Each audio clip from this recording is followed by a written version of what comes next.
नमस्कार।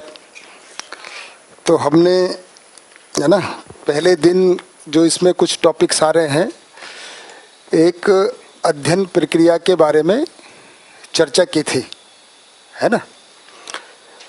उसको थोड़ा सा आज एक बार आप सबसे थोड़ा समझ लेते हैं कि हमको कितना समझ में आया है,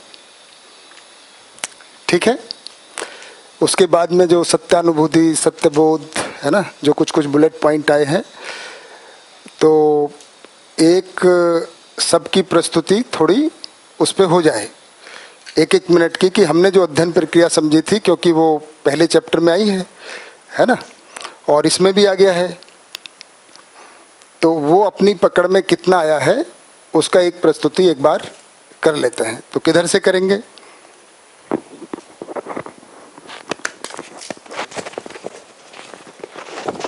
किस तरफ से करेंगे?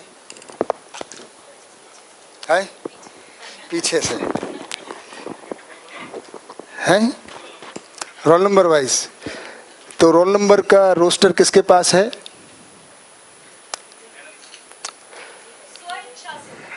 नहीं, सबका होना है, क्योंकि हमने अपने 3-4 दिन बिताए हैं, तो थोड़ा सा हमको भी समझ में आना चाहिए भी कितनी बात जा रही है, ठीक है ना सीमा बहन? नहीं, जिगर भाई का तो नहीं, रोस्टर जो बाप ने बताया है उससे एक बार। अच्छा, जिगर का ही।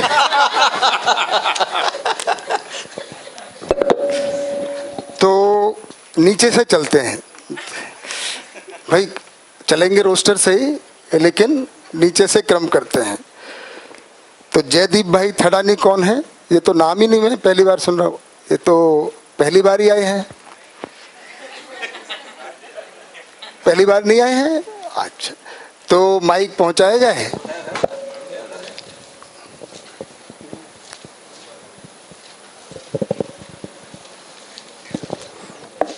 बताइए। हाँ जयदीप भाई, जो अध्ययन प्रक्रिया बताई थी उसको थोड़ा बताएंगे। सबको नमस्कार। नमस्कार।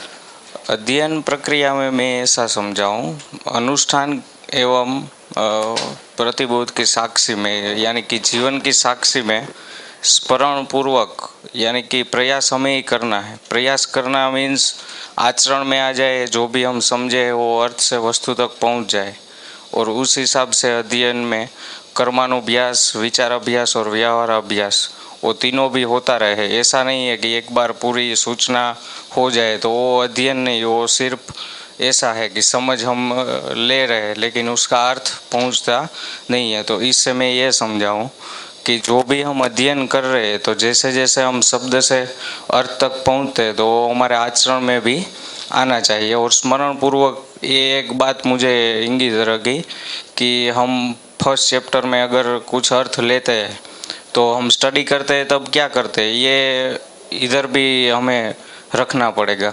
स्टडी करते हैं तो कोई एक ही चीज़ का दो अलग अलग सब्जेक्ट में, अलग अलग कंटेक्स्ट में अलग अलग मीनिंग होता है। तो सेम वस्तु यहाँ हमारी दुविधा यही है कि प्रतिक्रांति है वो सेकंड चैप्टर में भी आया था, श्रम भी सेकंड चैप्टर में आया था, तो किस कंटेक्स्ट में बात हो रही है वो अध्ययन हमें तभी याद रहेगा स्मरण पूर्वक जो हमने प्रयास किया होगा।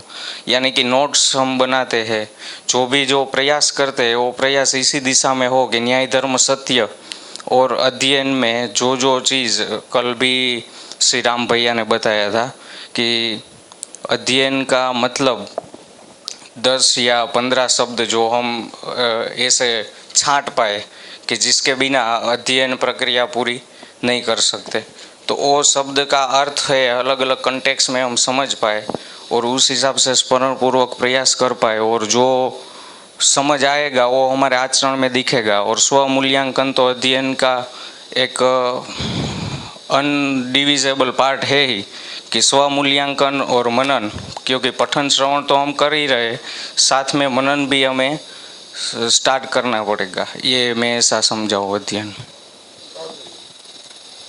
प्रतीक चौहान।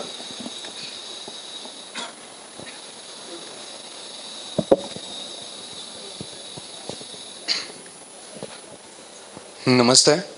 अध्ययन की प्रक्रिया में ये समझ पाया हूँ कि पहले तो जैसे भैया ने भी बताया था, पहले पठन करना है, फिर मनन करना है, और फिर जो हमने समझा है वो हमें खुद के आचरण में पहले इम्प्लीमेंट करना है। और जितनी अभी तक मैंने परिचय शिविर की थी तो घर पे फैमिली मतलब वाइफ ने वो आचरण मुझ में देखा है कि मुझ में कुछ तो चेंज आया है, मेरे नेचर में, मेरे बिहेवियर में। तो घर पे भी चेंज आया, तो वो मैं इतना समझ रहा हूँ कि शिविर से, अध्ययन पठन से कुछ तो मुझ में भी चेंज आया है।